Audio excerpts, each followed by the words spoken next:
கர்மா அப்படிங்கிற விஷயத்தில் நிறைய பேருக்கு நம்பிக்கை இருக்கலாம், நிறைய பேருக்கு நம்பிக்கை இல்லாமல் இருக்கலாம். ஆனால் எனக்கு கொஞ்சம் நம்பிக்கை இருக்குது. கண்டிப்பாக அது திருப்பி அடிக்குங்கிற ஒரு நம்பிக்கை இருக்குது. ஆனால் பல்லவி கர்மா இவ்வளவு சீக்கிரம் வேலையை காமிக்குங்கிறத நான் எதிர்பார்க்கல.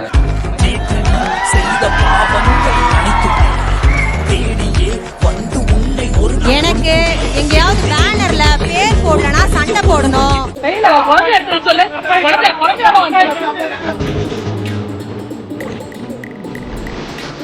ஏதோ இவர் மட்டும்தான் அந்த குழந்தைக்கு ஒரே ஆதரவு என்பது போல ஒரு சீனை கிரியேட் செய்ய முயன்றார். You have to think that karma is definitely a boomerang. It will hit you very hard. என்னையத்த போட்டா கொலையா இல்ல கற்பழிப்பா நான் அநியாயம் அப்பா இன்னும் சொல்லுங்க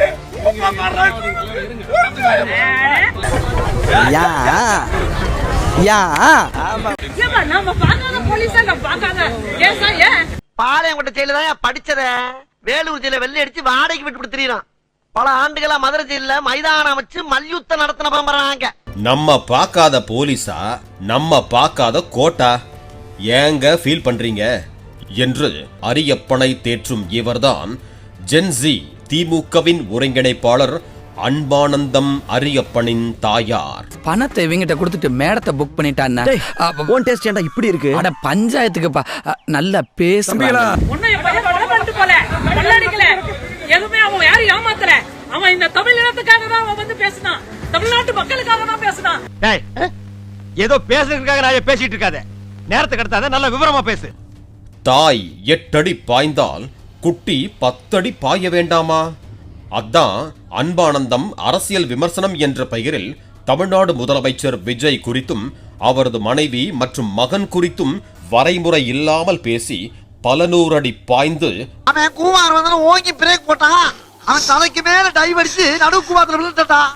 பட்டினமாக்கம் போனா பார்க்க விட மாட்டேங்கிறாங்க. என்னங்க பண்றது? 4 மணிக்கு மேல நடிகர் நடிகைகளோட ஜாலியா உல்லாசமா இருக்காரு. உங்க அப்பா பெத்த மகனுக்கு இடம் இல்லையா? மோத்தா உன்னை பெத்தாலா இல்ல யானைக்கு கக்குச்சாடா? நான் கேட்க மாட்டாங்க, அறிவு வேணாங்க. சென்னை உயர்நீதிமன்றத்தில் முன்ஜாமீன் கேட்டு அன்பானந்தம் தாக்கல் செய்த மனுவை விசாரித்த நீதிபதி குமரப்பன், அறிவு கேட்டவனே, அறிவு இருக்கா உனக்கு? மடப்பல முட்டாப்பல சோத்த திங்கிறியா, சோத்த விட்டு லட்டிய திங்கிறியா? இந்த பொழப்புக்கு 4 பேர் மனசாட்சி உள்ள எவரும் இது போல பேச மாட்டார்கள் என்று கூறி அன்பானந்தத்தின் முன்ஜாமீன் மனுவை தள்ளுபடி செய்தார். அவ்வளவுதான், நம்மள முடிச்சு விட்டீங்க போங்க. இடியே ஆனாலும் தாங்கி கொள்ளும் இதயம்.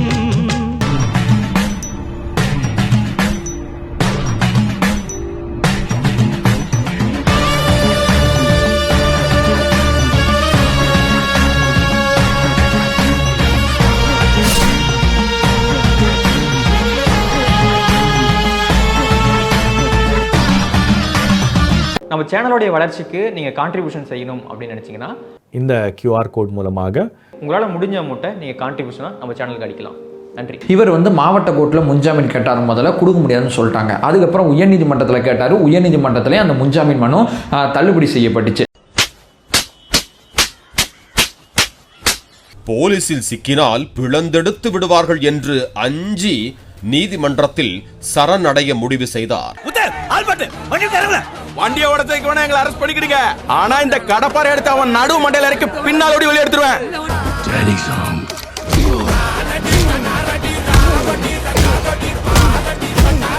போலீசுக்கு பயந்து 8 நாட்கள் தலைமறைவாக இருந்த அன்பானந்தத்தை தனது காரில் ஏற்றி அழைத்து வந்தார் திமுக வழக்கறிஞர்.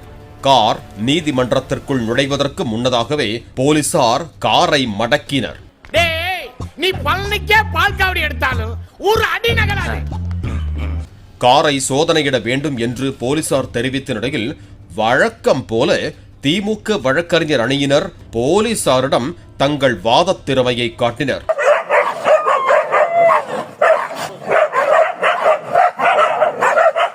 காரின் முன் இருக்கையில் அமர்ந்திருந்த பெண் வழக்கறிஞருக்கு கால் முறிந்திருப்பதாகவும் அதனால் காரை உள்ளே அனுமதிக்க வேண்டும் என்றும் கோரிக்கை வைத்தனர்.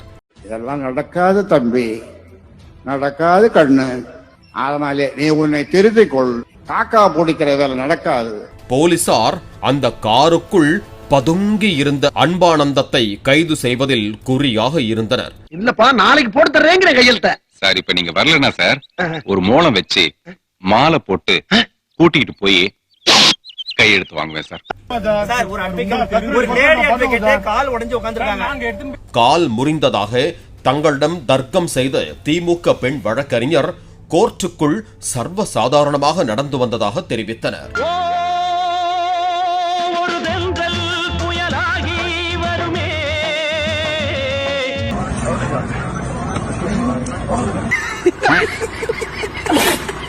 தமிழ் இனத்துக்காண்டி என்னோட புள்ள வந்து கஷ்டப்பட்டாங்க. உங்கள் புள்ள தமிழ் இனத்துக்காண்டியா கஷ்டப்பட்டாப்புல? உங்கள் புள்ள முதலமைச்சரை பற்றி அவதூறாக பேசி கைது நடவடிக்கை மேற்கொள்ளப்பட்டிருக்கு. அதாவது உங்கள் பையன் பண்ணது முதல்ல தப்புங்கிறத முதல்ல சொல்லி கொடுங்க. இப்படி பேசக்கூடாதுன்னு சொல்லி கொடுங்க. உங்கள் மேலே தப்பு இருக்குங்கிறதே நீங்கள் அக்செப்ட் பண்ணலனா, அப்பா அம்மா நீங்கள் 2 பேருமே அக்செப்ட் பண்ணலனா அவர் எப்படி அக்செப்ட் பண்ணுவார்? காருக்குள் கை குழந்தையுடன் அமர்ந்திருந்த அன்பானந்தம், நான் அப்படி என்ன தவறு செய்தேன் என்பது போல ஆக்டிங் ஸ்டண்ட் அடித்தார். இவனுக்கு வந்து கேஸ் இருக்கு, இந்த போலீஸ் கேஸ் நிறைய இருக்கு. 51 வருவாரு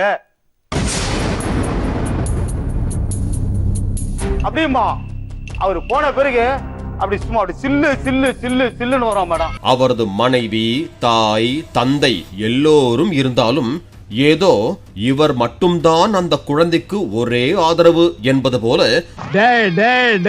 இந்த ஆக்ட் குடுக்கிற வேலையெல்லாம் என்கிட்ட வச்சுக்காதடா, உன்ன கேப் மாதிரி இடுப்பா வெட்டி போடுறேன். எப்போதும் கூலிங் கிளாஸ் சகிதம் வீடியோ போட்டு தாவேக்கவினருக்கு கிளாஸ் எடுக்கும் அன்பானந்தம் சாதாரண கண்ணாடி அணிந்து தன்னை அப்பாவி போல காட்டிக்கொண்டு நீதிமன்ற நடுவர் முன்பு சரணடைந்தார்.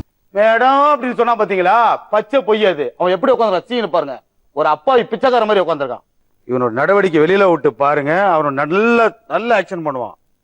போலீஸ் கையில் சிக்காமல் வழக்கறிஞர்களின் வாதத் திறமையால் வெளியே வந்து விடலாம் என்று அன்பானந்தம் எண்ணியிருந்த நிலையில் நீதிமன்றம் அவருக்கு ஒரு ட்விஸ்ட் வைத்தது. அங்கதான்டா இருக்கு இந்த ஸ்டேட் பாண்டியோட ட்விஸ்ட். இந்த வழக்கு தொடர்பான விசாரணைக்கு அவர் ஒத்துழைக்க வேண்டும் என்றும் அடுத்த 24 மணி நேரம் போலீசாருடன் இருக்க வேண்டும் என்றும் அறிவுறுத்தி அன்பானந்தத்தை போலீசாரிடம் ஒப்படைத்தனர்.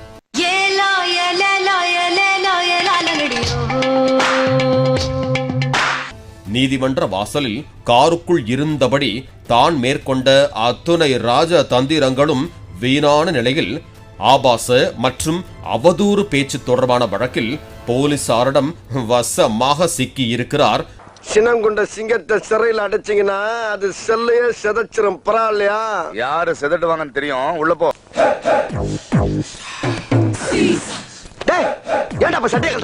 அப்போது அன்பானந்தம் தரப்பில் நிபந்தனையற்ற மன்னிப்பு கோரி பிரமாண பத்திரம் தாக்கல் செய்ய தயார் என தெரிவிக்கப்பட்டது. ஒரு பேச்சுக்கு அங்க வாங்கி வாங்கினா உடனே சொன்ன இடத்துக்கு சரி வந்து பீதிய கிளப்பலாம், என்னப்பா நியாயம்? இருப்பினும் இந்த அவதூறு பதிவு பல லட்சம் மக்களை சென்றடைந்து சமூகத்தின் மனசாட்சியை பாதித்துள்ளதாக குறிப்பிட்ட நீதிபதி இந்த வழக்கில் முன்ஜாமீன் வழங்க நீதிமன்றம் விரும்பவில்லை என கராராக தெரிவித்தார். உங்க வீட்டு பிள்ளையா நினைச்சு எல்லாரும் என்னை மன்னிச்சிருக்க. பண்றதையும் பண்ணிட்டு எங்க வீட்டு பிள்ளையாடா நீ? அடிக்கடா அவனை. அப்ப ஸ்டார்ட் பண்ணு.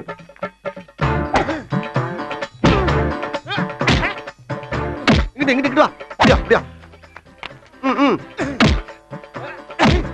படைக்கல மண்டையில மட்டும் அடிச்சிடாத, குலக்கேசல் உள்ள போயிருவேன்.